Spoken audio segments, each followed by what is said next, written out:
ದೆಹಲಿ ನಗರದಲ್ಲಿರುವ ರೆಸ್ಟೋರೆಂಟ್ ಒಂದರಲ್ಲಿ ಭಾರೀ ಬೆಂಕಿ ಅವಘಡ ಸಂಭವಿಸಿ 21 ಮಂದಿ ಮೃತಪಟ್ಟಿರುವ ಘಟನೆ ನಡೆದಿದೆ.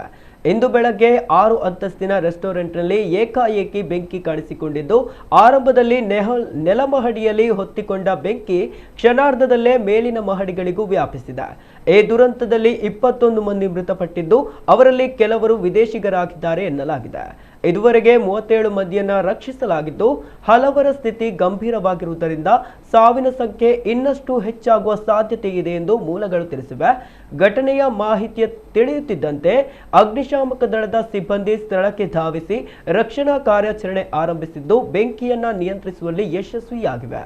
ಮೃತ ಕುಟುಂಬಸ್ಥರಿಗೆ ಪ್ರಧಾನಿ ಮೋದಿ ತಲಾ 2 ಲಕ್ಷ ರು ಪರಿಹಾರ ಘೋಷಿಸಿದ್ದು, ಗಾಯಾಳುಗಳಿಗೆ ತಲಾ 50,000 ರು ಪರಿಹಾರ ಘೋಷಿಸಿದ್ದಾರೆ.